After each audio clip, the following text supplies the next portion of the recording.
Don't let them know you guys can read, my mother tells me, voice low and serious and urgent. There are 6 of us here, sitting in the dirt. 4 kids, the other kids of the house, me and my mother. We are sitting beside the road, sitting outside the rickety door of our hut. A half-rotted door filled with holes and that does very little to keep the cold and the wind and the rain out.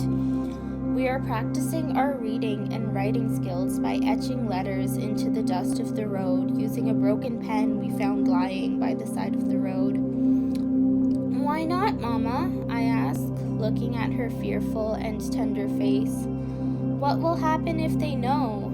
We all know who they are. Whenever anyone in my community says they and doesn't specify who exactly they is, whenever it's not obvious who they is, then the people mean the overclass. They mean the people who lord over us, who have so much while we have so little, and who we all are forced to work for in order to survive. They don't want people like us reading, Mama tells me. That would mean that we have power. That would mean that we have the power to read their books and we have the power to debate them and refute their ideas. But we don't have to read their books in order to refute their ideas, Melita states. We know that their ideas are bad because we have to live in the world their ideas made. I know, sweet child, I know. Our lives are less than enough that everything is wrong. But the overclass, they think that all knowledge comes from books. They think that all knowledge can only come from books, and that if we don't have books, we won't have knowledge. They don't know that true knowledge is lived and experienced and found through gnosis in our hearts. Wow, that's really stupid of them. Raylan's voice is dark and clouded over by a broken sort of humor. It really is, but it works in our favor. It makes it easier for us to hide from them what we know. And you have to be careful, my child. You have to hide what you know from the overclass, all the knowledge you have, both from gnosis and from teaching. We will, Farley promises solemnly. We all know how serious this is. We have to keep it a secret. So what does this word say? Mama asks us, pointing to the word she has spelled out in the dust.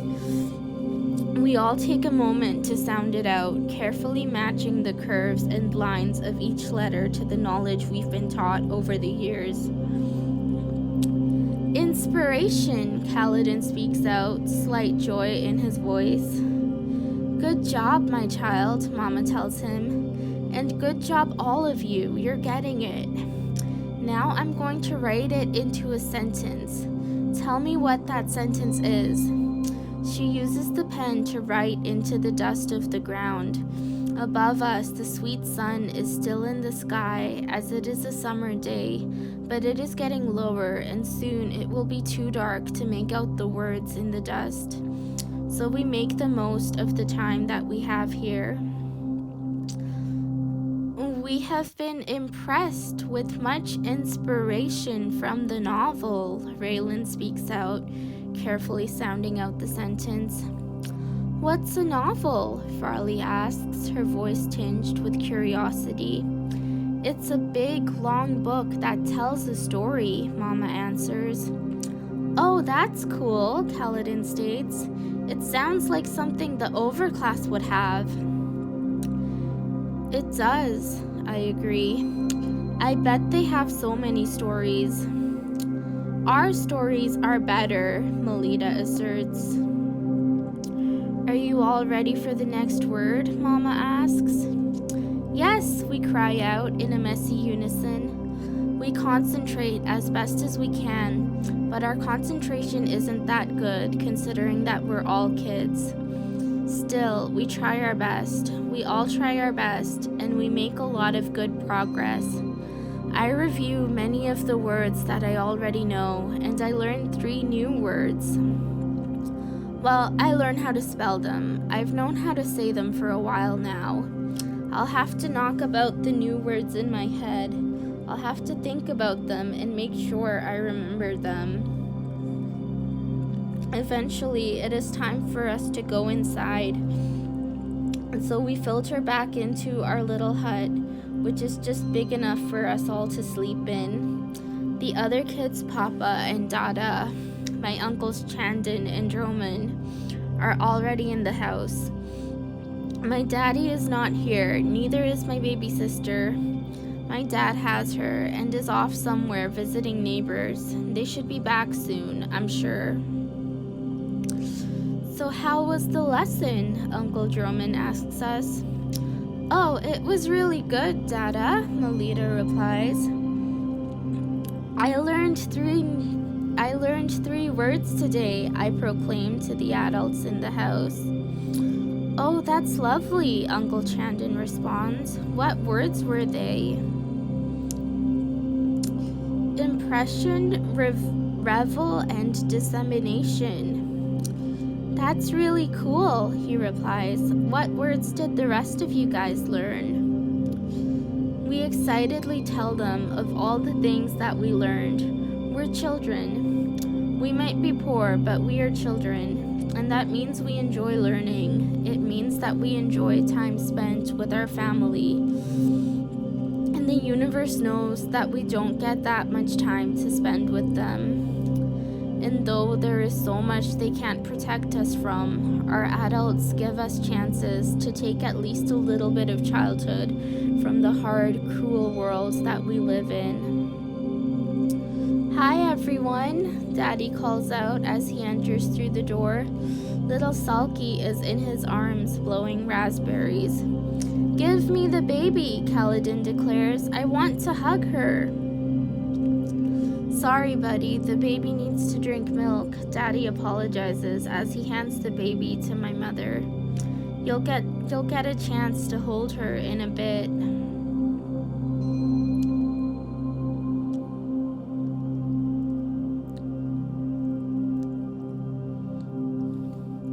I'm with my daddy and my 1-year-old sister Sulky. We are in Frey's hut along with a bunch of other people. It's nighttime, and the candles on the windowsill illuminate everyone's faces in a soft, fuzzy glow. It's beautiful. Everyone is beautiful. Everyone is hungry, everyone is tired, and everyone is beautiful, just as they always are.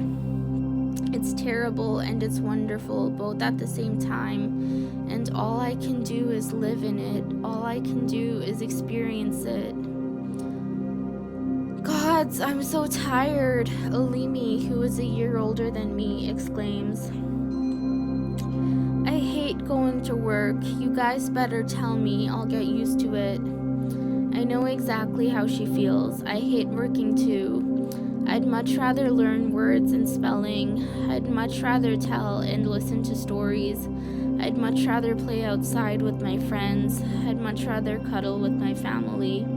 The list of things I would much rather do is endless. But we both have to work. Almost everyone has to work. I'm sorry, child, Daddy tells her. You won't get used to it. But hey, it will end one day. Is death the only thing I have to look forwards to? She asks exasperatedly.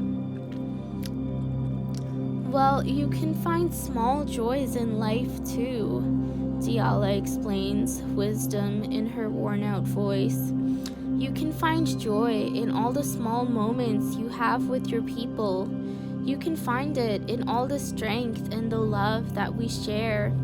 You can find it in the way that love connects all of us. That's beautiful, Clay begins, their voice both smooth and gravelly at the same time. There's so much beauty all around us, despite there being so much ugliness all around us. There is beauty all around us that the overclass will never ever be able to experience. It's not fair though, I speak out. It's not fair that we have to deal with all of this, that we that we will have to deal with all of this for all of our lives. By all of this, I mean the hunger, I mean the sickness, I mean the cold and the heat.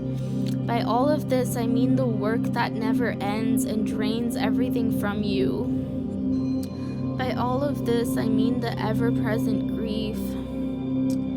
I know, Frey tells all of us. All of this work is too hard to deal with, but there will be no hardships in the life after this life.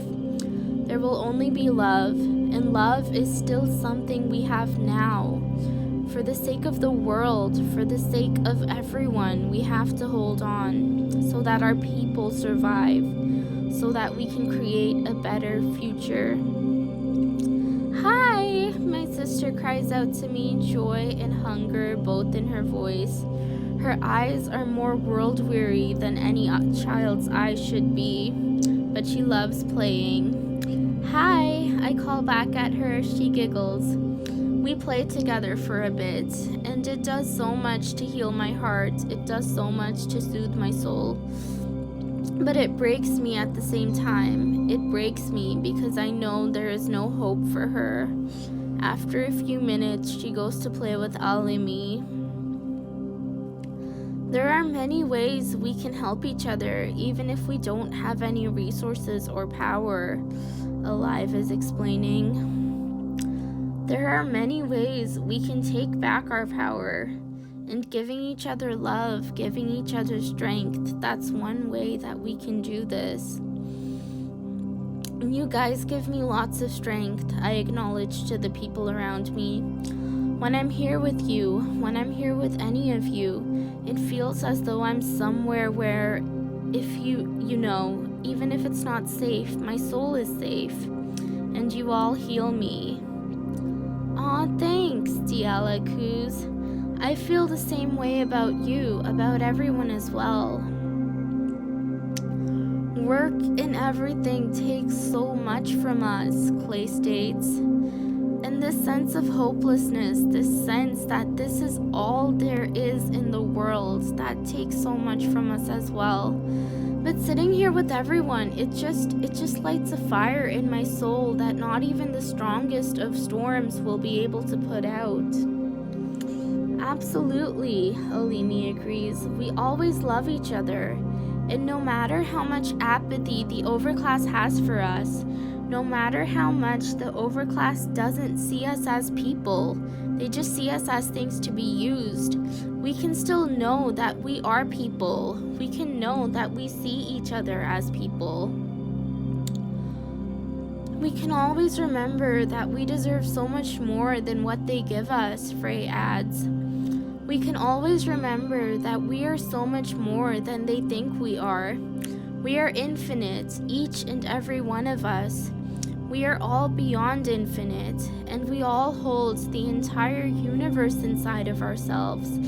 We all hold the entire universe inside of ourselves, and we all hold each other inside of ourselves. And nothing in the universe can take that away. There's so much more than what the overclass thinks there is, Daddy begins. There is so much that only our people are able to access, and no matter how much more they have than us, in all the ways that matter, we have so much more than them. We have access to things that are far deeper, far more beautiful and ancient and inherent than they'll ever be able to find, no matter how much they try to find it, no matter how much they try to have what we have. It seems hopeless at times, Alive concedes, states, acknowledges, declares. It seems so very hopeless, but we have to remember that what we have is so much more than what they think we have. We have to remember that what we have is so much more than what they let us have. And we have to remember that for future generations and for the sake of the whole world, we have to keep holding on to hope. Because there is hope, and we always have to remember that there is hope no matter what. We deserve more, and our kids deserve more, and the future generations will have more. They absolutely will. They will inherit a better world, and there is absolutely nothing that the overclass can do to stop this from happening. So what does that mean? Alimi asks. It means that our lives are not for nothing, Diala answers. It means that our lives are for the future generations. It means that our lives are for holding on to hope and holding on to love and loving each other and making sure our people survive. And our lives are for laying the groundwork for a revolution, which will definitely happen someday. We're stronger than anything and everything, I declare. We're strong because we all have each other. And that means we all have each other's strength. And the strength of so many people put together will win in the end. It has to. Yay, little Salki proclaims, lifting her arms up to the sky. Yay, Diala echoes. You're so sweet. Little Salki is so sweet. There is joy in both of the two ladies' eyes, despite everything else that there also is.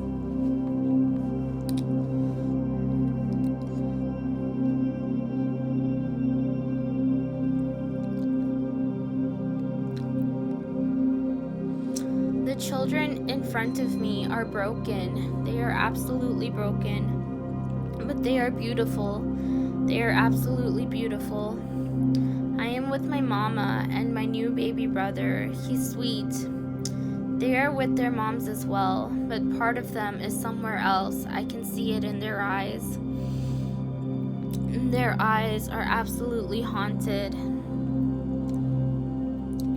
Would it help you girls to talk about it? Alasi asks, her eyes darkened by concern and by horror.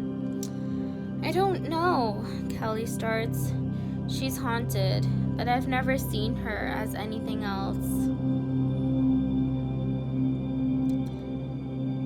You know what happened, Volley states. We've been through it before, so many times before.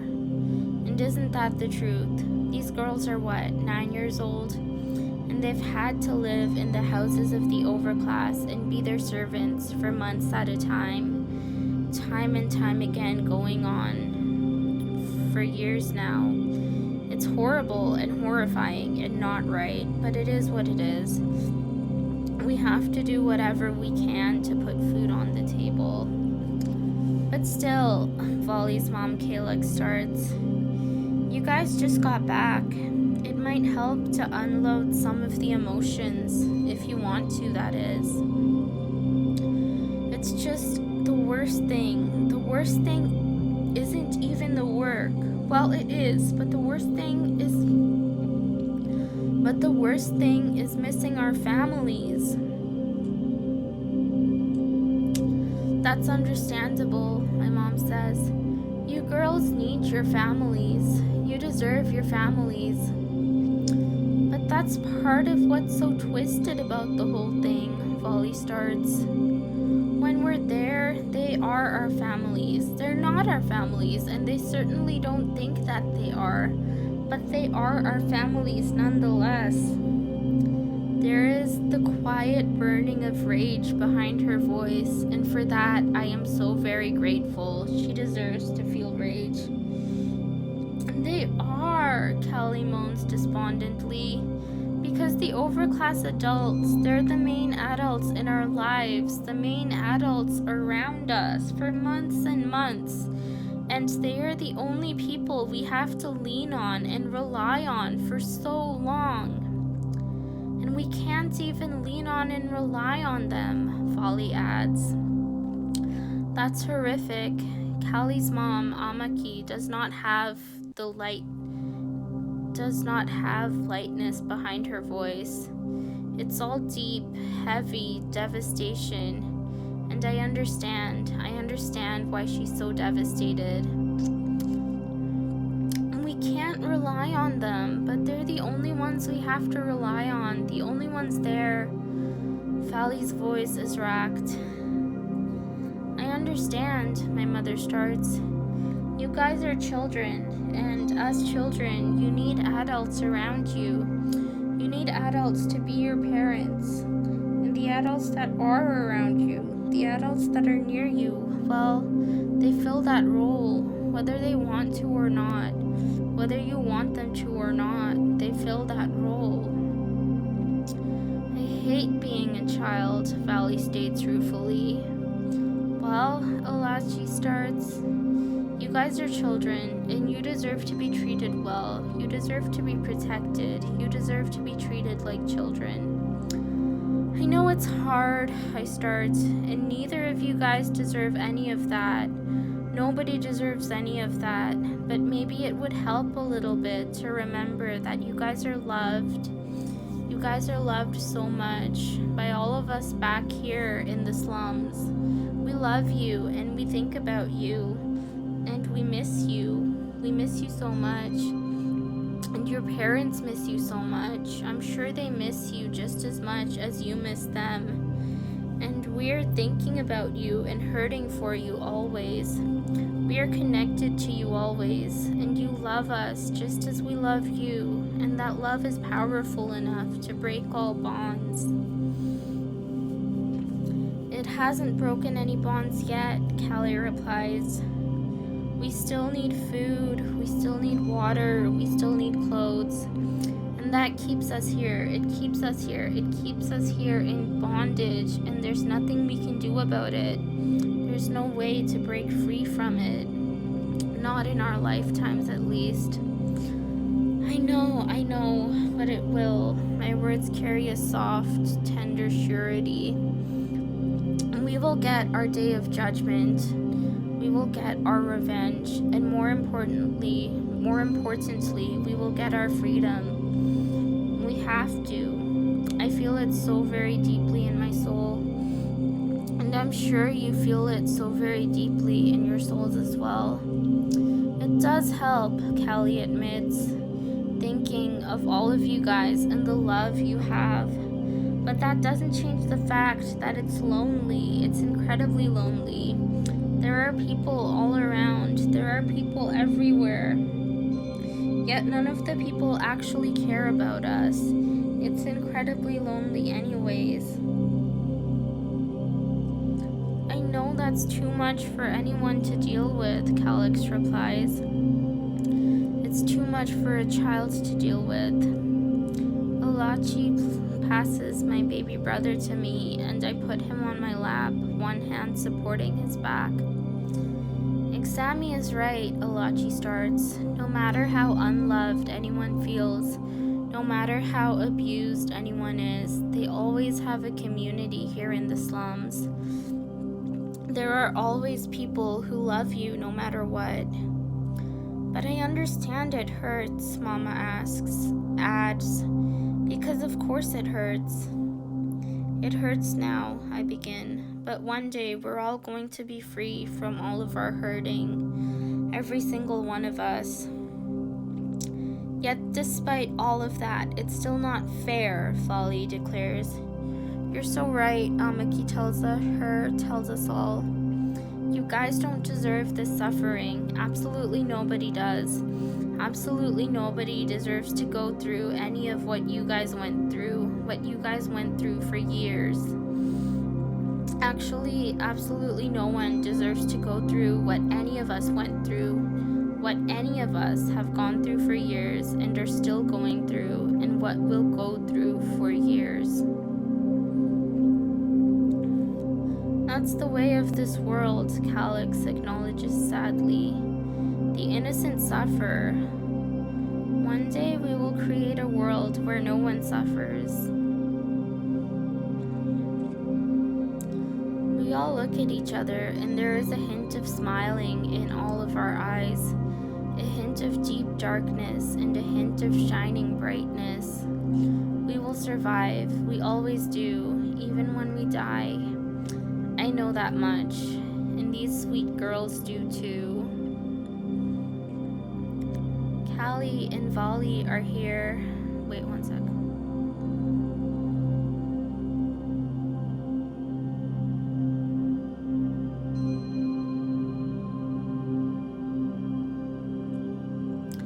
Callie and Volley are here, so are a bunch of other people.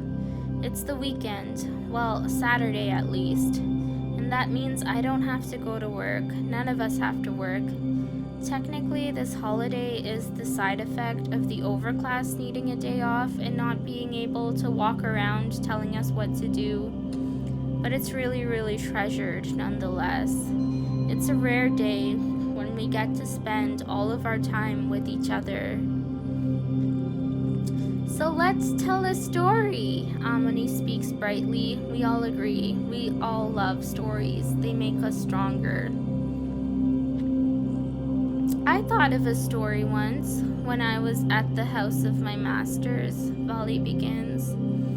Oh, how does it go? I ask. Well, there was Emperoress Celadon, and I'm sure you all know of her. And I'm sure you all know her. Of course we do. She's the antagonist in so many stories. She's incredibly wicked, but no more wicked than most of the overclass. What did she do? Balin asks, his dark, curly hair shining in the sunlight that is getting through the cracks in the windows. Well, she realized that the people were rebelling against her in their souls, in the secret parts of them that no one could see. And she knew that if they rebelled against her in their souls, that would take away power from her. So she set out to weaken their souls. She did this by taking away their food so that their souls would get weaker and weaker. But instead of getting weaker, all the souls of the people only got stronger until they broke free from the bonds of their bodies and likewise broke free from the Emperoress's power over them. We are all quiet for a short while, taking the story in. Whoa, that was really powerful, Giral speaks. They sound awestruck. It really was, Deanna echoes. Who else has a story? Hewitt asks the gathered small crowd. I can tell one, 5-year-old Marcy exclaims. Ooh, what is it? Deanna asks. Well, there was a little chicken, and the chicken was sad. It lost its mother. It didn't know where to go. There was a mean fox that was trying to eat the chicken, but the baby chicken ran into a hollow tree to hide. The mean fox could not get the chicken, and the mother was searching for her baby. She searched and she searched, and she saw the mean fox. She knew she had to fight him, and so she gathered all her courage, and she gave that fox a big peck. The fox was so scared it ran away, and the baby chicken cheered from their hiding place. And the mother heard the cheer and found them, and then they were together again and safe. We also all take a moment to take in this story. It is as beautiful as the last. All stories are so incredibly beautiful. I wish I lived in a world where everything was a story, though I guess I do. It's just that the story of real life hasn't gotten to the good parts yet. That was really cool, Amini tells the little girl. Yes, it really, really was, I agree. So it's your turn to tell a story, Balin tells me, if you want to, of course. Of course I want to, I tell him. I tell them all. So, there are 3 sisters, and they have a father. The father has a wishing rock. Before he passes away, he tells the girls to give the wishing rock to the community and teach the people how to use it. But each sister gets jealous and wants to keep the wishing rock for themselves. So they all fight about who gets to have it. But as they are fighting each other, they do not notice a bird swooping down to the rock and taking it away. I sit in the silence my story created. Wow, that was very amazing, Giral states. Now can Callie tell a story? Marcia asks. Sure, Callie replies. I can do that. Just give me a moment to think. We are all silent for a few moments as Callie comes up with something. So, there was a wicked king, Callie replies, and the wicked king had captured a young woman and kept her locked in the castle so that he could do bad things to her. But the forest spirits heard the prayer of the girl, and they sent out a brave warrior to save her. This warrior was an outlaw, and she had been training to fight the king all her life, ever since he killed her parents when she was a young child. She used the help and guidance of the forest spirits and hid invisible in a tree. From there, she shot an arrow at the wicked king, killing him. She freed the other girl, and eventually they fell in love and got married. That's absolutely beautiful, Hewitt speaks. All of your stories are absolutely beautiful, and I'm so glad that you all got to tell them. Thanks so much, Callie smiles as she says this. Yeah, thank you, Marcia sings songs. Just telling the truth, Hewitt presses. So, do you guys want to hear some stories from the grown-ups now? Amini asks. We all call out a yes in an imperfect yet harmonious unison. We listen to a few stories that the adults tell us, and then we discuss the meanings of the stories amongst ourselves. We discuss the meanings of all the stories, the ones the kids told and the ones that the adults told. There is so much to discuss, so much depth to all the tales, so much meaning behind them, despite the fact that they're so simple. It's beautiful, and a tiny part of me could almost be fooled into believing that things are okay. Just a tiny part, though. The overwhelming majority of me is still hungry and tired in so many different ways.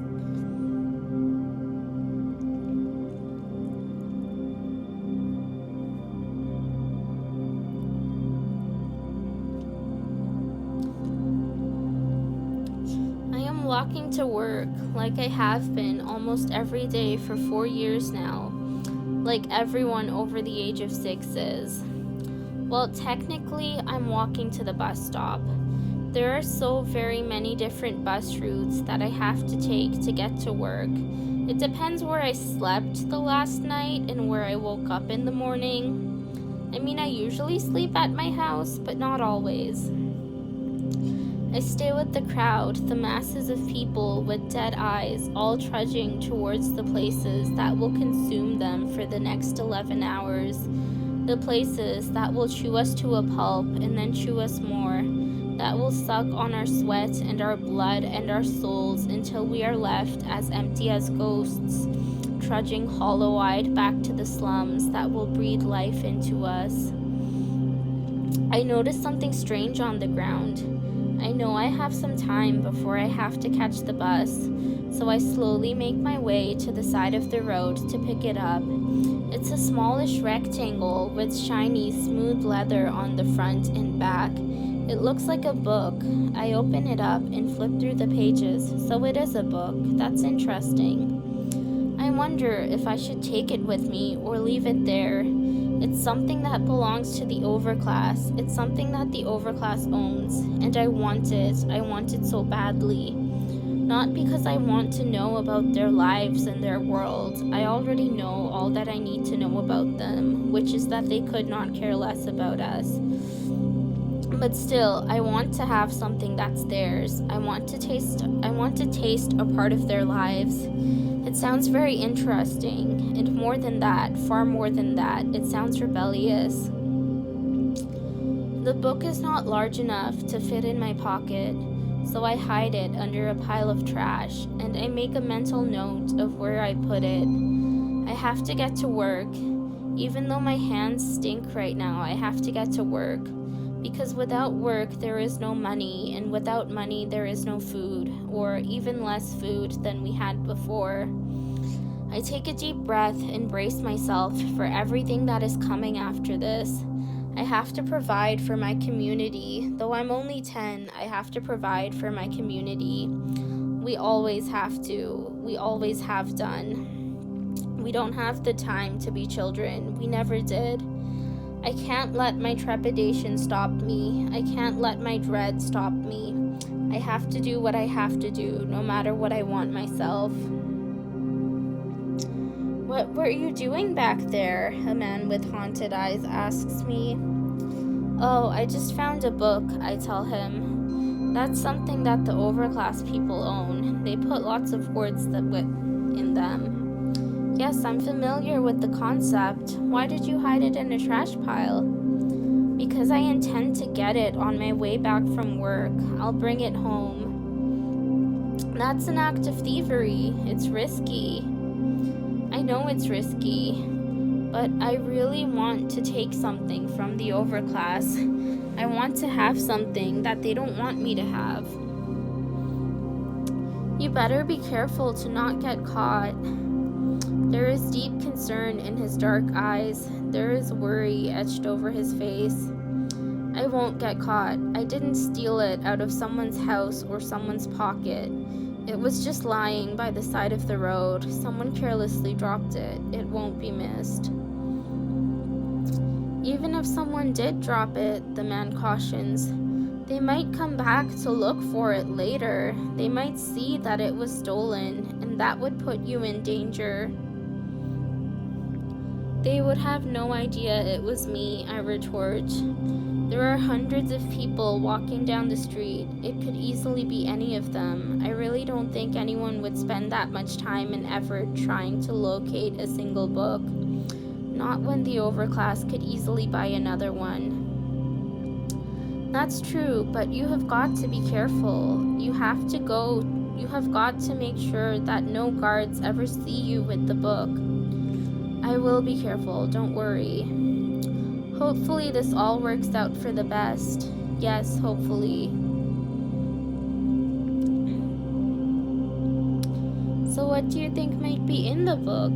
A person with dark eyelashes asks me. I don't know, I reply. It could be anything.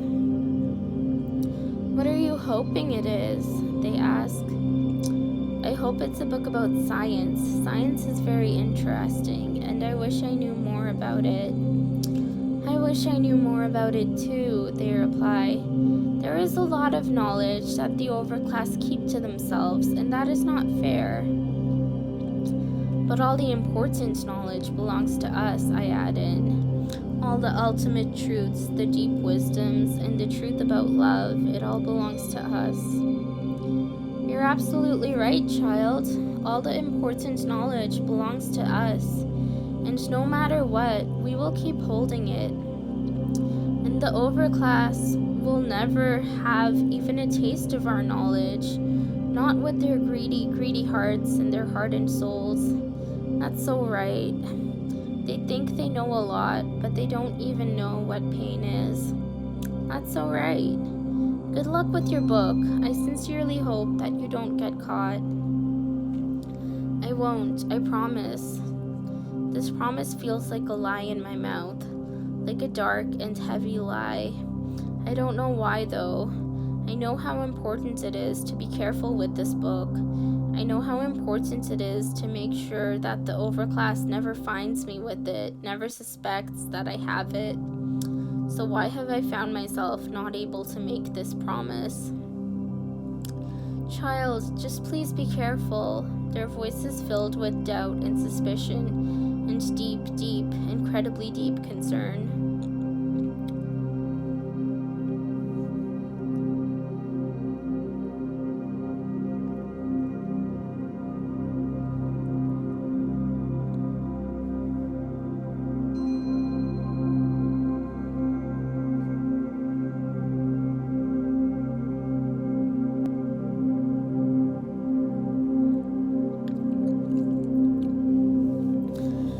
Sitting beside the candle on the floor. Beside me, the house is crowded with my family and my roommates. They are talking quietly in the nighttime, a nighttime that is too cold, that is always too cold no matter what. It warms me, the sound of their quiet, secretive voices filled with love and compassion and concern. It fills me with so much warmth, but still my body is cold. Still my body is cold, and that is such violence. I am not joined into the conversation today. I want to be, but I'm not, because my curiosity is eating me alive. I need to know what is in this book. So instead of talking to my family, I am poring over the pages, making out each word with great effort. It's a book of stories. That much became clear when I read the first few pages. It's a book of stories, but a book of stories according to the overclass.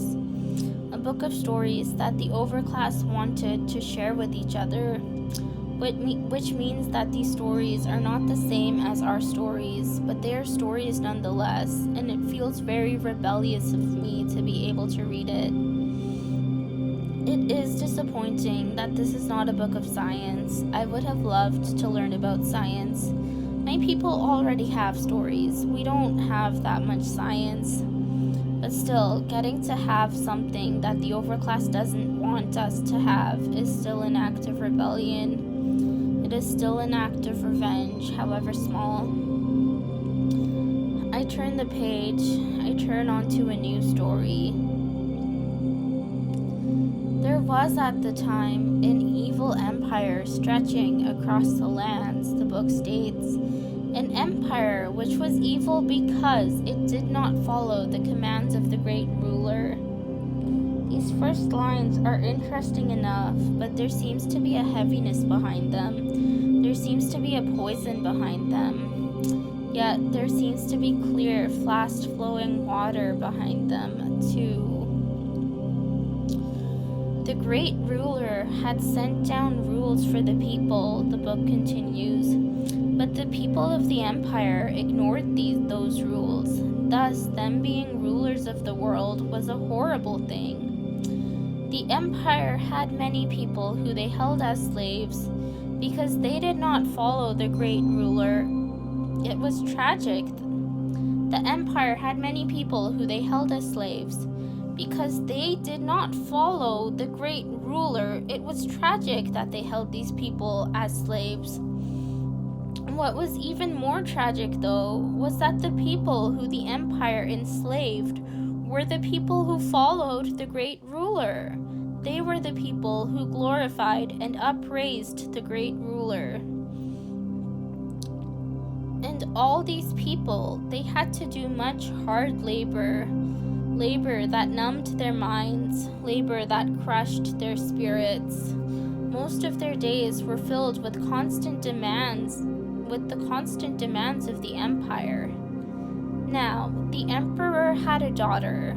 That daughter was the child of the enslaved people. She was born from them. But also, this daughter had been raised in the palace, raised with the emperor as her father and her ruler and her head. She was an exceptionally pure soul, though she did harbor hatred inside her heart. The great ruler saw her, and within her, he saw his plan coming into formation. The great ruler followed the teenaged girl when she went to the market to pick up clothes and goods for the royal family. He stopped her, and he told her that she had a special mission. A mission to talk to the emperor and ask him to free the slaves. If he refused, the great ruler told the girl, then she would have to lead the fight against them. The girl said that she was nothing compared to the power and the glory of the emperor, and he would never listen to her. The great ruler told her that she was pure of heart, and if the emperor didn't listen to her, he would be sorry. He then took her to meet a slave from outside the palace and told the two of them to confront the emperor together when they could. The teenaged girl and the slightly older man went up to the emperor in his throne room one day and asked him to free the slaves. The emperor asked why he, the emperor, should listen to them. The two rebels said that they had the will of the great ruler on their side, and harm would befall the citizens of the would befall the citizens of the empire if he did not listen to them. But still, he did not listen, and in one breath he told them both to go back to their labors. The two then snuck out of the palace and back to the slave quarters under the cover of night. There they told the other slaves the news. The great ruler then came down to them and gave them powerful magical weapons with which to wage war against the empire.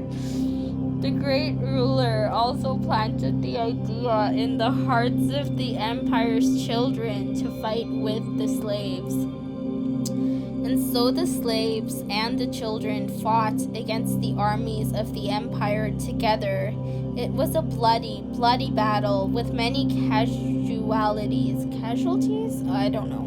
But eventually they won, and the great ruler's people were no longer enslaved by the empire. The girl died in the war, but her legacy endures forever. That was a nice story. Much better than what I expected to come out of the twisted corruption of the overclass. But still, there is a heavy side to it, a poisoned corruption, a grating roughness. Yet behind that roughness, there is also something better. There is also something beautiful. And this beauty and this horror both twist around each other in the story. I like the story, but I like the stories of my own people so much more. The stories of my own people are warm, burning sunlight. They are cool, clear, flowing water that soothes my bloody soul. And they are ours. They are ours so very much. They are love.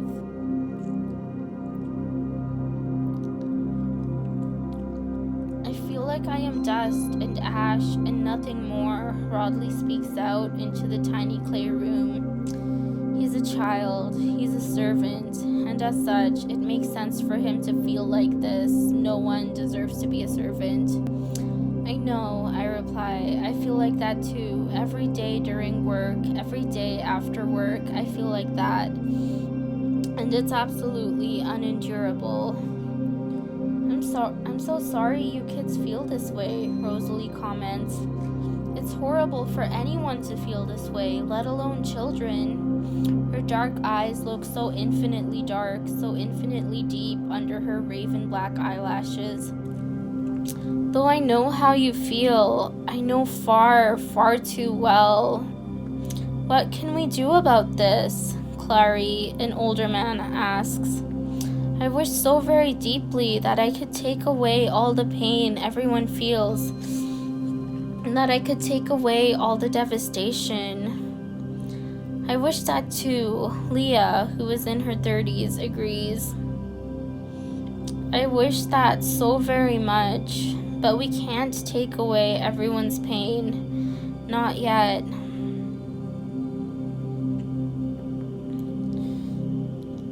But we will one day, Mama promises, looking at everyone with steadfast promise in her eyes. My 2 living siblings are with my daddy right now, and my other 2 younger siblings are in the spirit world. But is it really possible? Rodley speaks.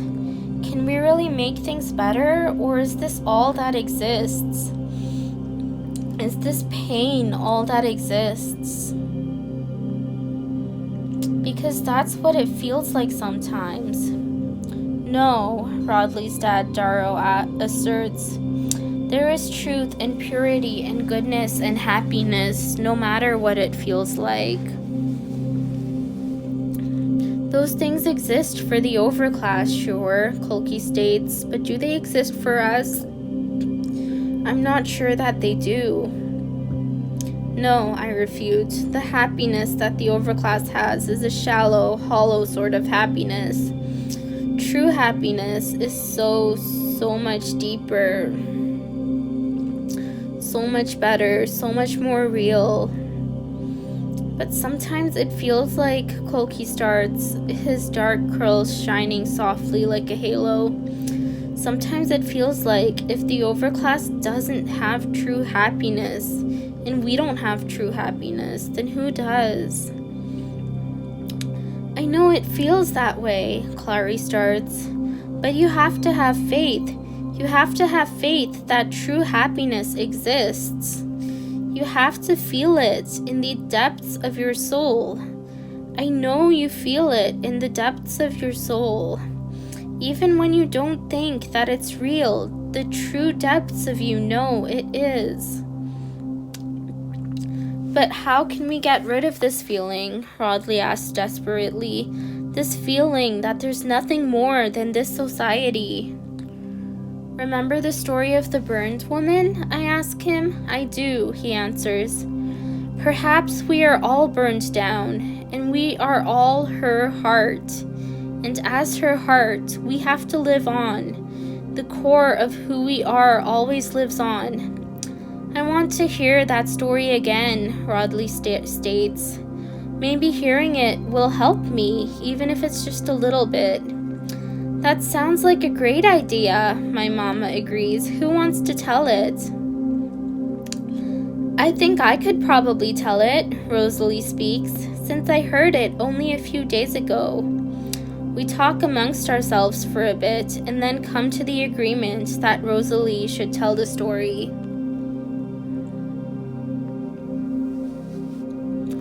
I am dying.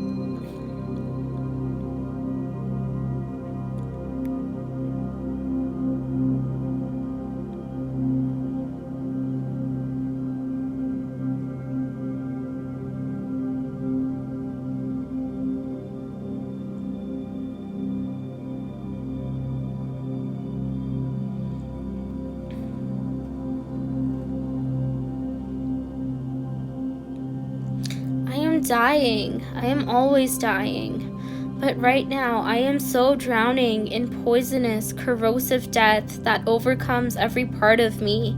Again and again and again, I am dying. Each and every moment that I spend here, each and every moment that I sit here and am forced to do this. And there's never a reprieve. There is never a single moment away from this agony that takes every part of my being, every part of my soul, and wrests it away from me. I have to cut leather and cut leather and cut more and more and more leather. And it's not even real leather, it's fake leather. Fake leather to make shiny and polished shoes. Fake leather I have to cut with this insanely sharp knife so that it's exactly perfectly right. I can't be even a nanometer off.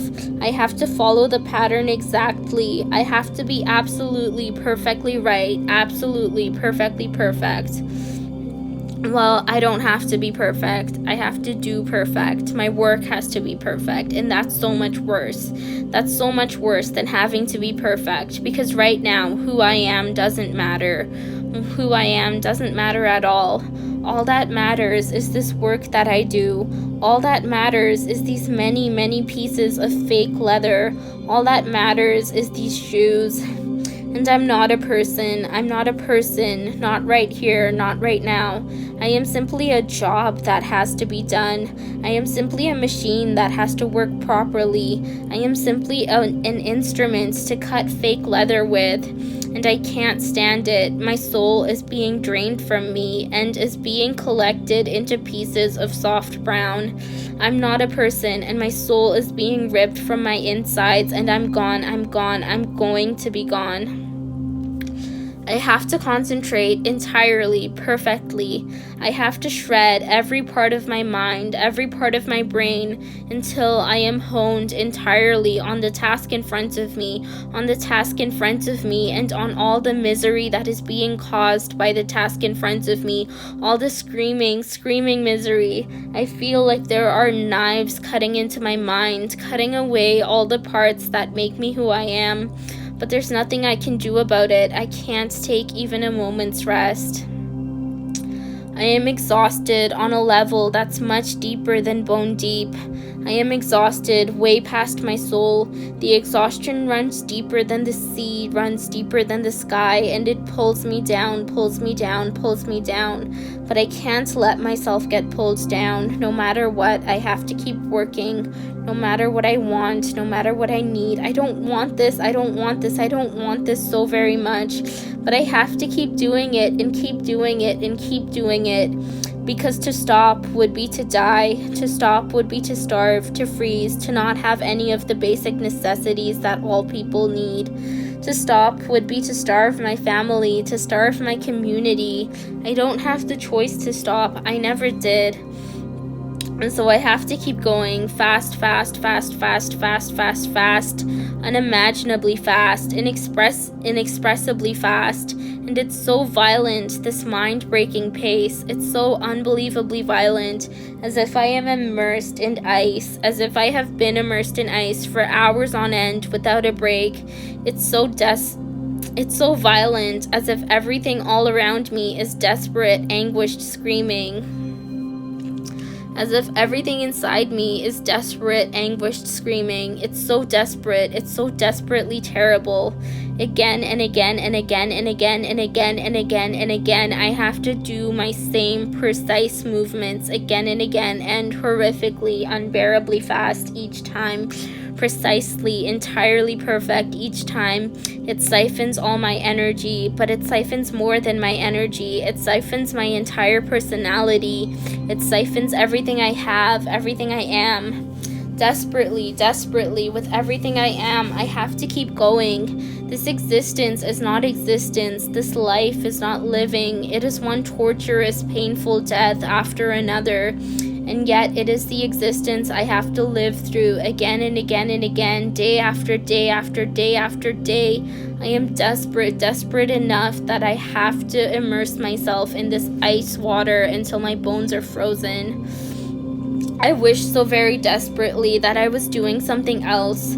I wish so very desperately that I was out playing instead, or making out words in the dust of the ground. I wish I was off somewhere being myself, being a child, being free. But people like us don't get what we wish for, no matter how basic and fundamental our wishes are. For now, at least. I am ruled by fear. We're all ruled by our fear. And fear sparks and glares and beams inside every part of me as I struggle to keep up, as I struggle to do my work perfectly.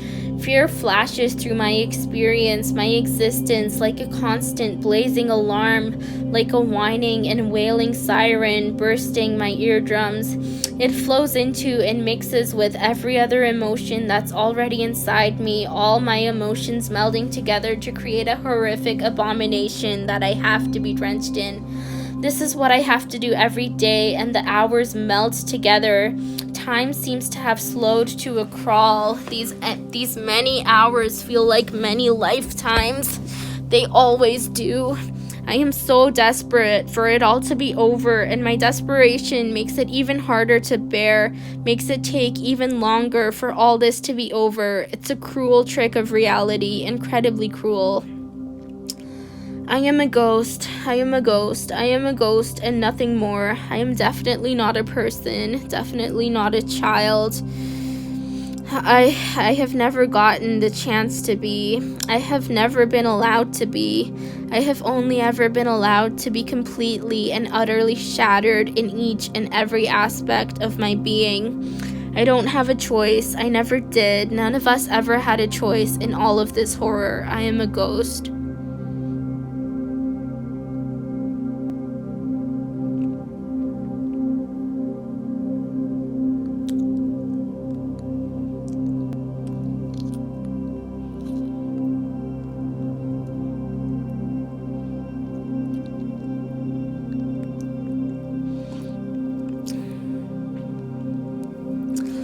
I'm with some neighbors, some people who are neighbors' neighbors. We are trying to heal ourselves. We are trying to heal each other. We are failing to an extent, but we are also sovereign to an extent. The sun will set in an hour. It's summer and the days are long. There is still the soft brush of darkness in this room, though, which is soft and soft-edged and comforting. Amania is telling a story.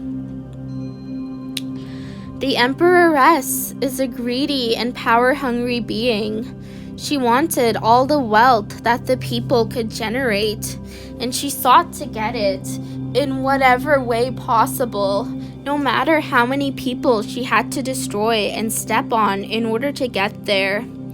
So she created two groups of people. A third of the people she set aside to be the managers. They would lord over the others and make sure that everyone else stayed in their place. They would enforce the status quo and make sure that all the wealth returned to the Emperoress. The other 2/3 of the people she set aside to be slaves. They would create wealth for the Emperoress and the managers using their toil and their blood, and the Emperoress would take most of the wealth they made, though she would give some to the managers. This arrangement worked quite well for her and her managers, but they grew their wealth and their abundance and their bounty rather well.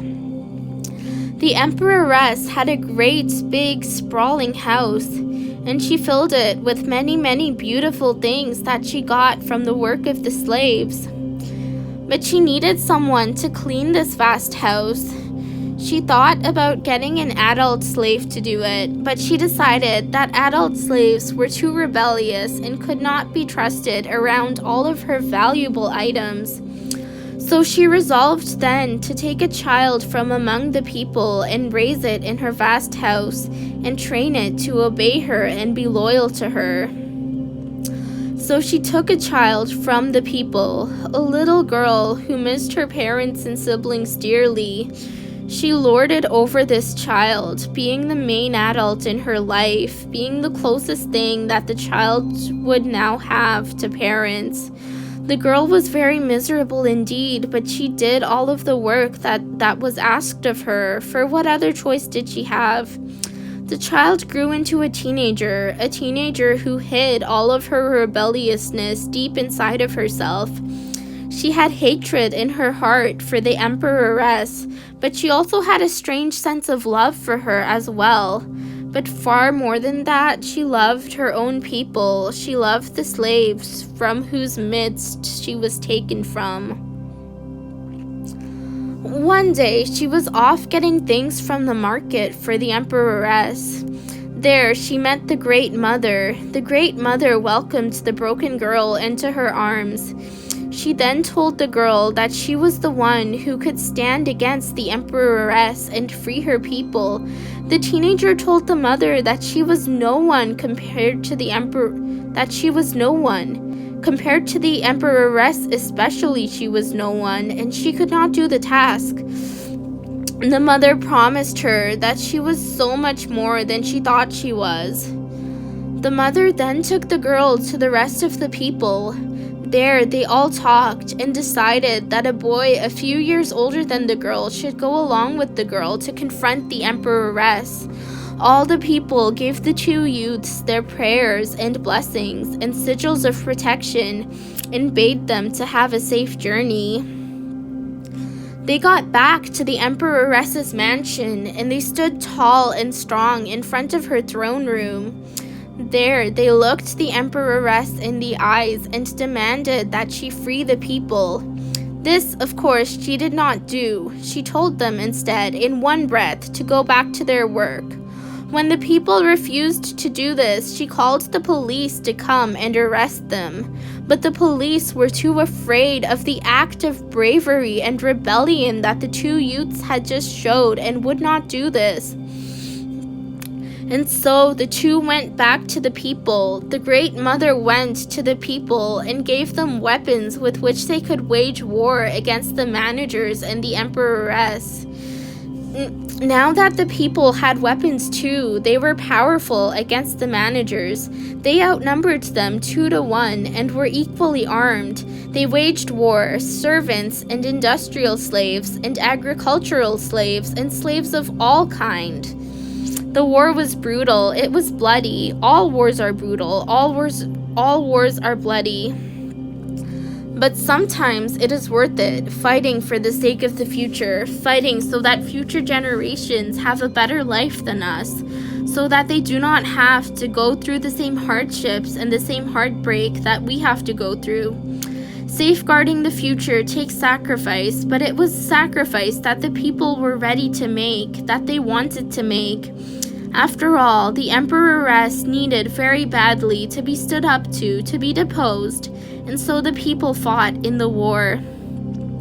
They won, and they became free, but this victory over the emperoress has not happened yet. It will happen at some point in the future, in a time untold. I have known this story since I was young, but hearing it now, like this, with the knowledge of the other story I have read in the book I stole, everything clicks into place. It's like a light has been turned on in my head. There are too many parallels, far too many parallels, for it to merely be a coincidence. This has to mean something, not something grand, not something amazing, not something groundbreaking or revolutionary or liberating, but something nonetheless. And I have to look through the book once again, and I have to remember the stories I've heard over the years, because they just might have some very interesting parallels to them. I am sitting on the floor next to a candle that burns away precious wick, the wax collecting in a metal bowl underneath it. My family is asleep. I should be asleep too. I don't have to work tomorrow, thank the mother. But I shouldn't mess up my sleep schedule anyways. But I can't put this book down right now. I can't put this book down, not because there's anything profound in the book, not because the contents I am reading are so great, but rather because there are so many parallels. This book is leaving so much out, but it is telling stories that my people have been telling each other for centuries. It doesn't cover all the stories. It doesn't cover nearly all the stories that we have. It's a drop in the ocean. But still, it's clearly some sort of bastardization of an ancient source. The story I am reading right now is about a woman who got enslaved by an evil emperor. She learned magic over the years and used the magic to curse the emperor. The emperor got very sick. That's when she went to the emperor and declared that she would only lift the curse if he gave her all of his wealth and all of his slaves. Fearing for his life, the emperor obliged. The woman then gained great wealth and a great many slaves, and she lived a life of luxury. This is obviously a very disturbing story. It is horrific how someone who has been enslaved themselves can just turn around and own slaves. It's horrific and it's not realistic. I know what it's like to be exploited. I know that so very well. And because I know what it's like to be exploited, I want so very much to make sure that no one is exploited ever again. And besides not being realistic, it's not inspiring. Like, what are we learning here? That if you break free from abuse, you'll just turn around and become an abuser? That's horrible. But despite the disturbingness of this story, it calls my mind to a different story, a better story, one that my community has been telling each other for many years. There was a woman who got enslaved by the emperoress, and she was very abused, along with the other slaves. But she received visions from the Great Mother, who taught her how to do magic. She used this magic to curse the emperoress. She proclaimed that she would only lift the curse if the emperoress freed all her slaves and handed over her wealth to the freed slaves. Fearing for her life, the powerful figure did this. All the slaves traveled away from the emperoress together, and they became a community who all helped each other and thrived in prosperity from then on. It's easy to see how the two stories are similar, and I think that their story might have come from our stories. The next story in the book is about a teenage boy who got kicked out of his home.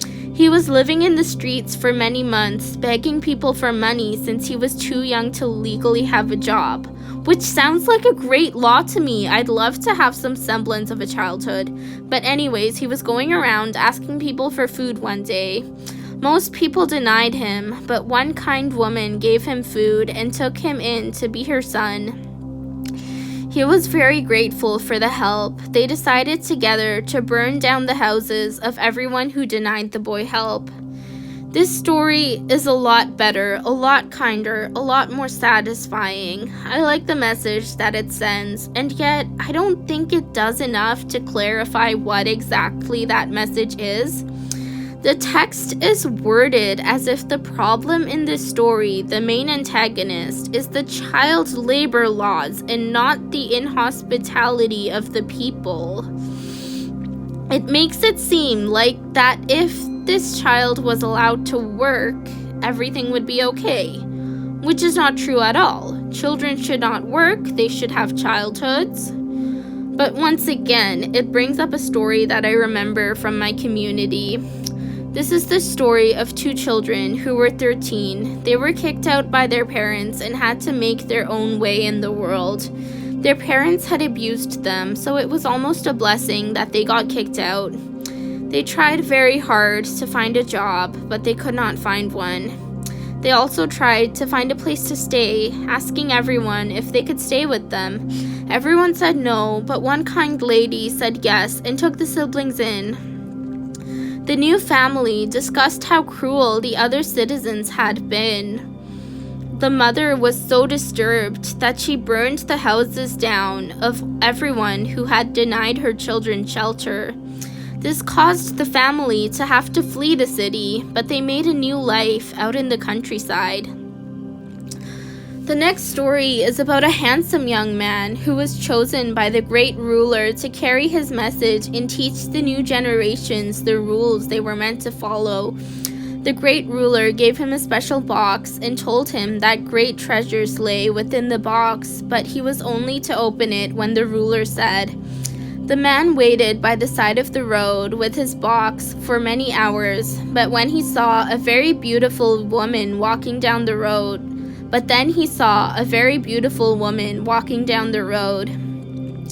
He was so charmed by her beauty that he just had to impress her.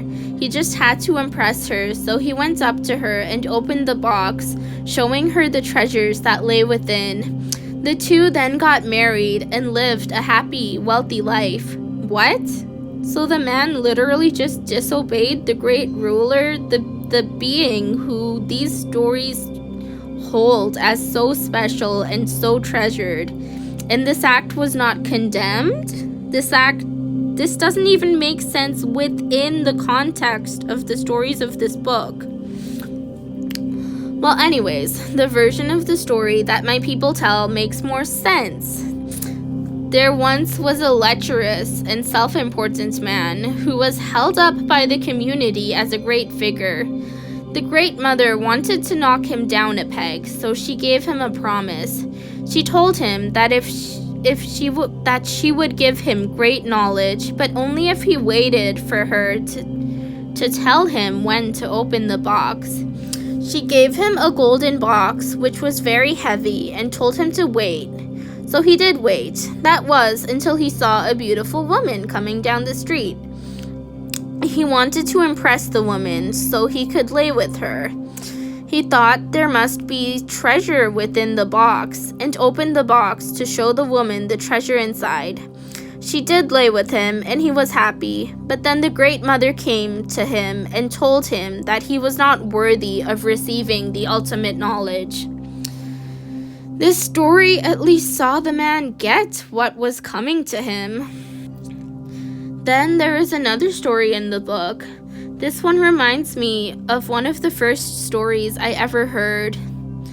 This book details how once there was a golden age where all the people listened to the great ruler and consulted him before making any decisions. But there was one man who decided that he could make decisions for himself and didn't need to rely on the great ruler. He convinced the other people of this, and they started making decisions without consulting the great ruler. He got wind of this and got very enraged. He cursed the people to suffer for many generations. And this story is immensely horrible. Why is the great ruler, who is a clear parallel to our great mother, such a tyrant? But still, there's a parallel in this story too. As we all know, all people are part of the Great Mother, and all people can feel the Great Mother in their hearts. For the good people of this world, they always feel the Great Mother in their hearts, and they realize that everything they do should be guided by the Mother, guided by their hearts, guided by their community of people, and guided by all that is good and right. But there was one man who saw the wealth of the land and wanted to have it for himself. He knew that this was not good and right. He knew that the Mother would not want this, but he didn't care. So he made a devious plan. He convinced the people that they did not have to listen to the voice of the Mother in their hearts. They didn't have to listen to the sense of justice in their souls. The people eventually became convinced of this and allowed the man to take the wealth of the land, and the man grew very happy indeed. But the people were cursed because far too many people had let evil forces into their souls. This is why there are so many evil people in the world to this day.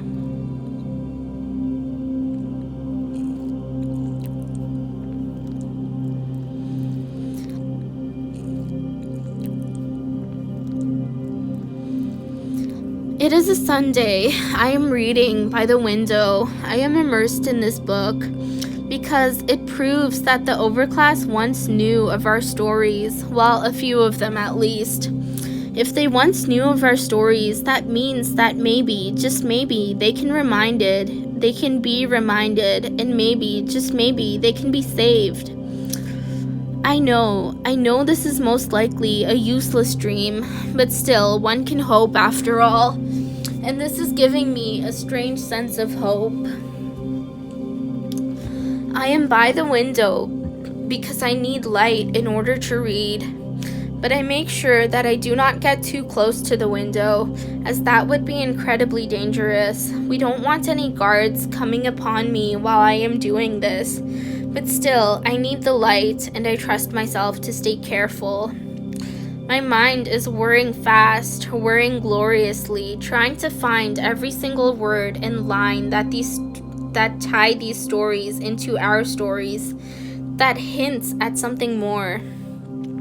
And there are many hints. All over the whole book, there are many hints. They are just hidden somewhat. You just have to know what to look for in order to bring them to the light. What are you doing? A rough voice barks at me. I startle, my heart skipping 2 beats. I look up and am met with the hard eyes of a guard in his distinguished uniform. This is not good. This is not good at all. I'm just looking at these strange symbols in this thing, I lie, hoping he buys it. Nonsense. I've watched you for a while now. You're reading. Oh, Mother, I guess I was being more careless than I thought. What do I do to get out of this now? So what if I am reading? I look him square in the eyes, hiding my absolute terror. Who does that hurt? Where did you learn how to read? He asks me. I won't tell you. I have to keep my mama a secret. I have to make sure they don't hurt her.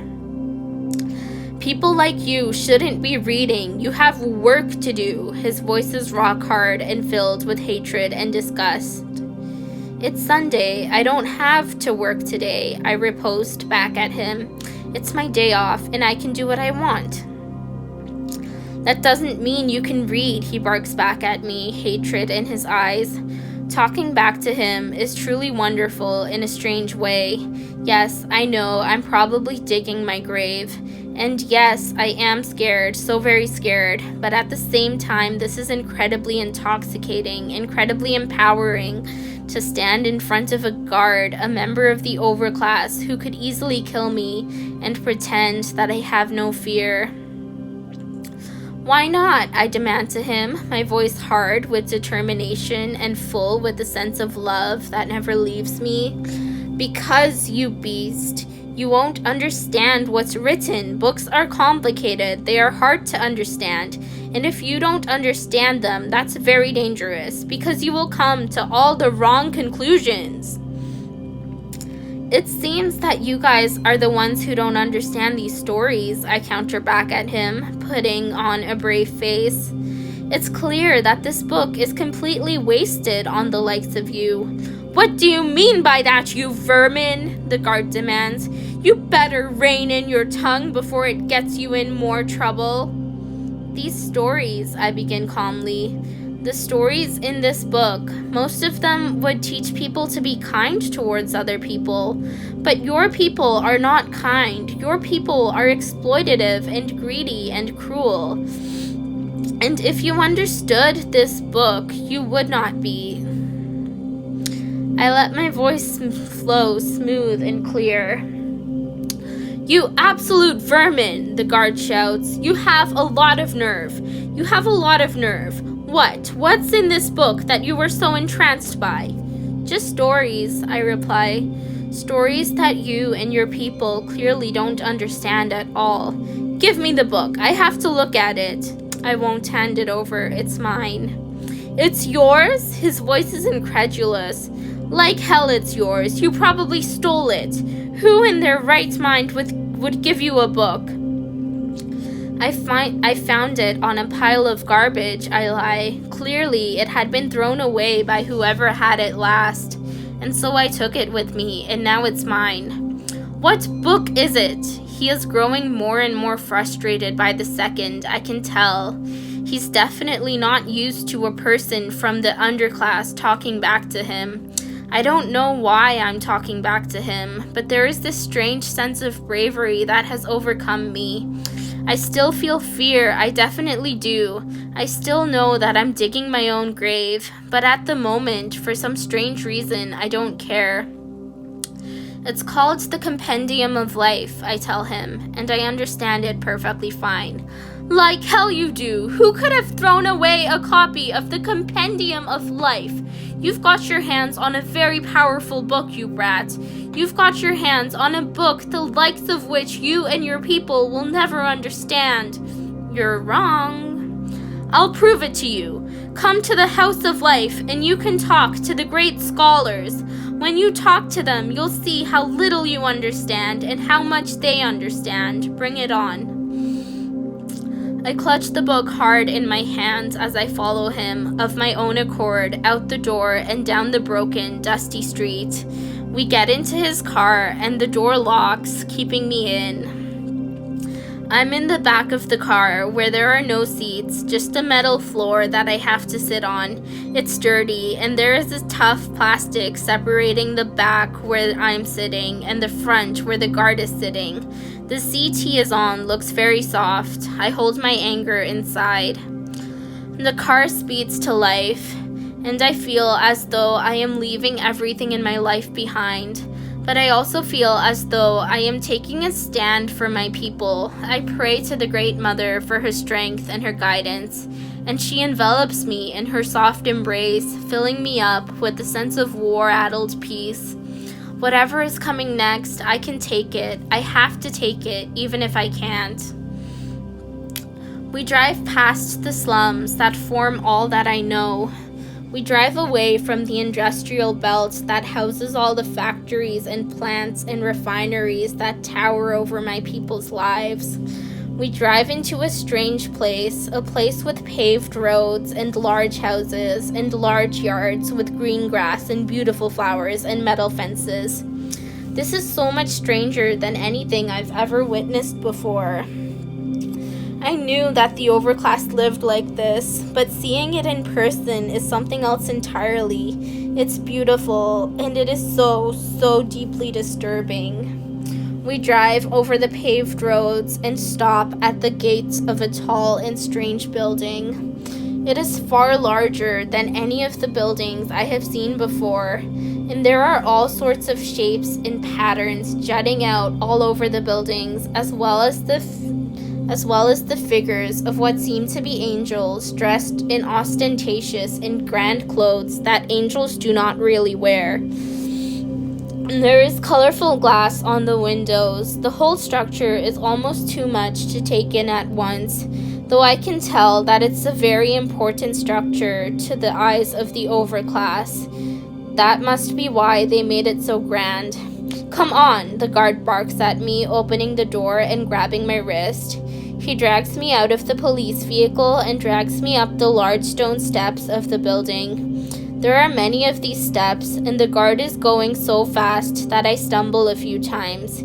Yet, I manage to make it up the steps, and then I am shoved inside the large, carved wooden doors. Inside the building is almost more grand. Paintings of different scenes adorn different walls. The walls themselves have many shapes and lines carved into them. There are marble statues everywhere. There are many benches made of polished wood, with carved sides and metal trimmings. The floor is colored in an intricate pattern. The light comes in many different colors from the many different colors on the windows. It is amazing, the look of this place. It is amazing, yet it is deeply disturbing. I have never been somewhere so grand in my life. I ask the Great Mother for help. We are led through the rows of chairs and up the steps to a small door at the back. This door leads to a large library with rows and rows of immaculate, polished shelves that are spaced out and filled with books of all sorts. There are many desks here, large and carved ornately and polished to a shine, with plush chairs lining them. There are large windows that let in a lot of natural light, as well as artificial lights on the ceiling. There are many people here poring over thick books with intensity. It's bizarre, yet I know that there are members of the overclass who spend all their time reading since they do not have to work. At the opening of the door, some of their eyes turn to me. "What's going on here?" an old man asks. "This young, uneducated girl thought she could read and understand the compendium of life." "I'm not a girl," I protest. The overclass often gets this thing about me wrong. "Of course you are," the guard barks. "Look at you." "He's right," the old man begins. "The great ruler gives us our bodies and gives us our genders, and we have to be appreciative of his will. I don't care about your ruler," I spit back. "I know I am dead. I know that no matter what I do, no matter what I say, I'm dead. I've gone too far and done too much to be saved at this point. But still, it causes a stone of dread to sink in my stomach to be so rebellious against the overclass. It causes my chest to squeeze in anxiety." "Then why were you reading our book?" a middle-aged woman asks. "This book is the ruler's will and his words." "You do not know the will of the ruler. You merely think you do." I am talking right now, of course, about the mother who the ruler seems to be a parallel for. "How impudent of you!" another old man exclaims. "You know nothing at all. You can barely even read. You haven't any knowledge of what came before, and you claim to know the will of the ruler? Absurd." "Want to bet?" I demand. It feels good, being able to talk to the overclass as if they are equals. It feels good to be able to say the things I have always longed to say to them. It feels good, feels empowering, feels freeing and thrilling just as much as it feels abjectly terrifying. And in a way, I am appreciative of the fact that I am already dead, because that means that I can go out with a bang, and I fully intend to go out with a bang. "I challenge you to interpret a single story from the book," a younger woman demands, "and we can see if you have interpreted it correctly." "All right," I counter, "I will." to the story of the Emperor's daughter. That is a very fundamental story that explains our world in perfect detail. You will not be able to understand it. These words are spoken by a middle-aged man. You are clearly not able to understand it, I retort back, because if you could, then you would not be holding our people as slaves. You were not slaves, the middle-aged man replies, and even if you were, it's all right and good and just for people who follow the will of the ruler to own slaves. If anyone owns slaves, I respond, then that makes them not good and just. That makes them inherently not follow the will of the ruler. And we are slaves, for we have to make great, great sacrifices to work for you under the threat of death. Following the will of the ruler is all that is necessary to be good and just, the first old man states. The will of the ruler is for all people to be equal, I countered. We have studied many texts about the ruler and his will for all of our lives, the middle-aged woman declares. How could you possibly know what his will is? I have lived amongst my community for all of my life, I riposte, and down in the slums we feel the ruler in our hearts, in every breath we take, and every thought or feeling we have. He is in our lives, and he is our lives, and he is our strength and our love, and we know him. Uneducated swine, the second old man comments. Anyways, the story is that a young girl was held as a servant by the emperor, who was the adult in her life. He kept the rest of her people as slaves as well. But the great ruler came to the girl and told her to stand against the emperor. This she did do, along with another slave, yet the emperor did not budge, and so the slaves had to wage war, and they were successful. You fundamentally misunderstand the story, the young woman exclaims. The princess was not a mere servant. She was a princess with a lofty education and much power. This is why she was able to stand up to the emperor and lead the other uneducated, illiterate slaves in war. It says clearly in the story that she was a daughter of the emperor. Was she a princess, though? I respond. There are other ways of being the emperor's child without being royalty. How, you stupid child? The middle-aged woman asks me. Because, I respond. First of all, we are all each other's children. Secondly, when you were a child and someone else is the main adult around you, they are the main adult who is there, who exists in your life, you become their child. You become their child because they are the ones here and available to you, and you, as a child, latch onto them and see them as your parent, even if they abuse you, even if they mistreat you, even if they hate you so much.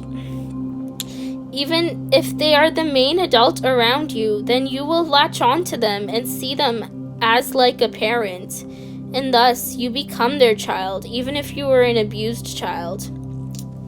What proof do you have for these heretical and unfounded thoughts? The middle-aged man asks.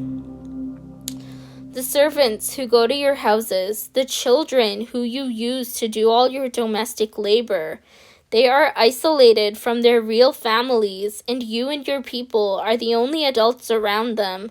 They cannot help but see you as their parents. They cannot help but latch onto you, even though you guys abuse and mistreat them horribly, because they are children and you are there. And by them being children and you being there, they become your children, for we were all meant to be each other's children. That is absurd, and it doesn't make any sense, the second old man spits out at me. You would never understand it unless you felt it, I reply. There is no proof of what you claim, the middle-aged woman tells me. How do you prove that any of this is true? There are various proofs throughout the text. First of all, it says that the girl was a child of the enslaved people, that she was born from them, and then she was living with the emperor and became his child. Who does this happen to? This happens to servants who are born from among the enslaved people and who are brought to the oppressors to grow up and be raised under and near them. But that is the very transgression of the princess, the middle-aged woman states. She is from the slaves, but the emperor was so moved by her infinite beauty that he took her in as his own. All children have infinite beauty, I reply. But there are other hints at this being the case as well. First of all, it says that the emperor was not just her father, but also her ruler. No kind and caring parent imposes themselves as a ruler over their child. This is what uncaring and entitled parents do. It was a special case, the young woman explains. The emperor was an emperor of the whole world. He was the ruler to everyone. So he had to be the ruler of her. This is how royal families work. Is it? I doubt I would ever find a kind and loving family where any member sees themselves as the rulers of the others. You just do not understand the structure of royal and high-born families, the first old man exclaims. But she wasn't high-born, I tell him. She was born a slave. Anyways, she, as a teenager, told the great ruler that she was nothing compared to the emperor. No child raised in a healthy environment would ever think that of their parent. Only an abused child would. And emperors who abuse their adopted children are not good fathers. She simply meant that she had no power compared to the power of the emperor, the first old man explains, and that her trying to change his mind was impossible. That is a possibility, I agree, but she did not say that her power was nothing against his power. She didn't say that her position was nothing against his position. She said that her very being itself was nothing against his being. She asked who was she against him, not what was her power against his, not what was her place against his, but who was she, a very person, as a very being, against him as a very being. That's really a stretch, the second old man says.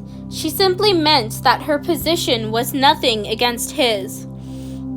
Even if that was the case, what kind of father gives his daughter no power compared to his own power?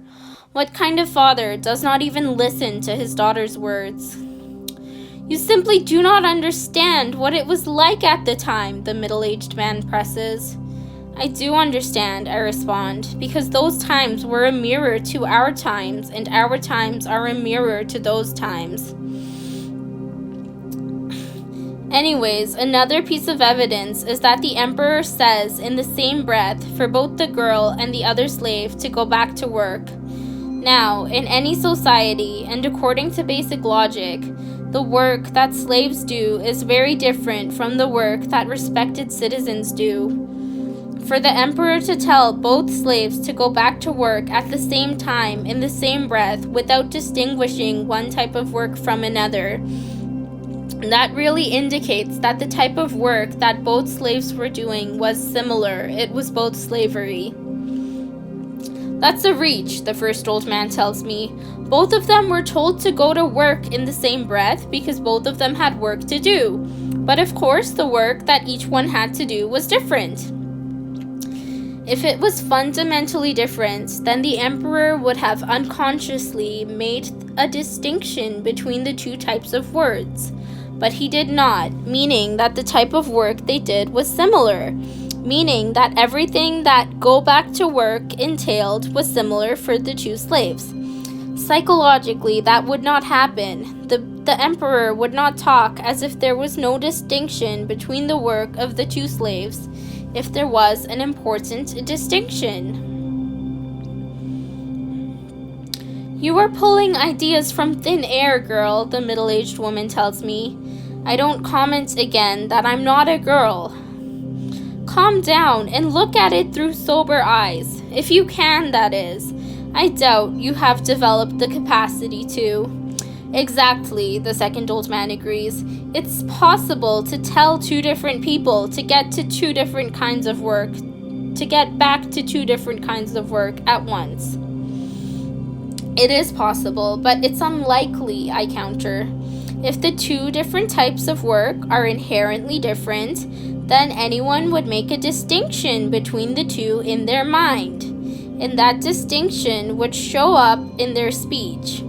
Psychologically, they would not speak about the two types of work as if they were implicitly one and the same. It's very unlikely, and seeing how easily and how naturally the emperor spoke his words, it's more likely that he saw the work of both slaves as being similar. You're not sure of anything, are you, girl? The middle-aged man spits at me. I'm sure of the people in my community. I am sure of the work they are forced to do each and every day under the threat of death. I am sure of the hunger, the poverty, the sickness, the misery that bleeds through every part of our lives. And I'm sure of how we have to work ourselves down to the bone, down to exhaustion, making you and your people rich. I am sure that this is exactly what the great ruler would teach against, would warn against, if she was anyone worth believing in.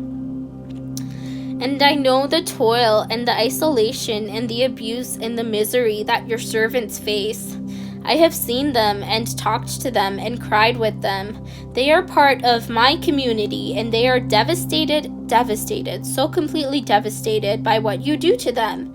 Yet I have seen them and heard them say that despite all the abuse, they cannot help but cling to you as if you were their parents. Because for large stretches of their lives, you are the only adults they have. I know these children are the most abused, the most afflicted, the most wretched of our community, and they are from us, and they are fundamentally a part of our community, despite being forced to be your abused and neglected children as well. These people are the ones who most have a right to confront you and stand against you and bring you down. There is one more thing, I continue. The great ruler would not want a privileged and pampered princess to speak as the voice of the powerless against their oppressors. She would want the most oppressed of the people to be able to stand up and stand against their abusers. Your version of the story is a story of a pampered savior representing people whose experiences she never lived. My version of the story is a story about a broken girl finding her voice and her power in favor of the people whose experiences she intimately understood and experienced against the people who oppressed them all. You do not understand us. You will never understand us, but we are forced to understand you, and we will stand against you by being exactly what the villains were, by taking children from the communities they were born into and forcing them to rely on you as the adults in their lives, by forcing us into degrading and dehumanizing work and pitiful lives. You are the villains, and like the villains that came before you, you will be stood against and destroyed. My voice is unwavering and my eyes are defiant. There is death in my heart, and life and hatred and love. Life and death which are united as one. Love and hatred which are united as one. I am afraid and I am not afraid, and I am brave and I am not brave at all at once. You wretch! The first old man complains. You have openly admitted to committing heresy. Guard, seize her. I make no move to resist as I am held firmly by the guard. The other overclass people also move to hold me down, and I let them manipulate my body as the guard puts me in handcuffs. I let them put a collar around my neck with a chain attached to it. I let the guard pull me by it as if I was a dog. But I do not let them see my fear. I do not let them see the dread I am feeling, and I do not even for a moment put my head down or change the triumphant, proud expression on my face. I will not let them see me cower. I will not let them see me cringe. I will let them humiliate me, but I will not for a second let them take the dignity that is inherent to who I am. I get led out of the building and out onto the street. There are people all around staring at me. I stare them down unfalteringly. I have the face and body language of a monarch despite being chained up and collared. I have the face and body language of a monarch, of a warrior, of a hero from legend standing in their victory. I show everyone around me that I am unbowed, I am unbowed, I am beyond unbowed, despite all of the things that are happening to me. I get shoved into the back of the police car, and I do not cry out as the guard puts his rough hands on me. I do not cry out as I am shoved into the metal of the back of the car. I do not cry out as my disintegrating body hits the hard metal, and I sit silently as I am driven to my fate. I'm going to die, I'm going to die, I'm going to die. I'm going to miss my family so much, and they're going to miss me. Mama, Daddy, Uncle Chandon, Uncle Droman, Malatar, Raylan, Farley, Kaladin, Salki, Phalo. I'm nothing without them. I cannot exist without them. And they're going to have to live the rest of their lives without me. It's so unfair. It's so unfair. It's so very incredibly, unbearably unfair. And not just my family, my whole community would miss me. My whole community relies on me. We all rely on each other. We all need each other. And every single person who has touched my life, every single person who has brought joy and love and purpose to my life, they will all miss me. They will all miss me so much. I know what grief is like. I have lost many community members and family members myself. I don't want to give them any more grief. I want us to all be together, to all have each other. And yet, they would be proud of me. I know they would be proud of me. They would be proud that I had died on my feet instead of on my knees, as so many other people in my community are forced to die. I would die for standing up for my people, for my dignity, for our collective dignity, and for our mother. I have been able to speak the truth, if only a bit of it, to the overclass, and I have been able to make them see. This is so much more than most people can even dream of. And my family would be grateful that I got this chance. I am dying because I was strong in the face of the overclass, not because I was worked to death by the overclass. And that doesn't mean that I want to die, but truly, I don't want to live either. I never wanted to live. Not this drudging, horrible life. Not this life of constant pain and suffering and loss and grief and work, so much work. Leaving this life is an escape, and death is a freedom. It is the final freedom. I have long longed for this final freedom to come and take me, and I guess I have my wishes manifested in reality now. And honestly, there is a large part of me that is looking forwards to my death, though a large part of me is terrified.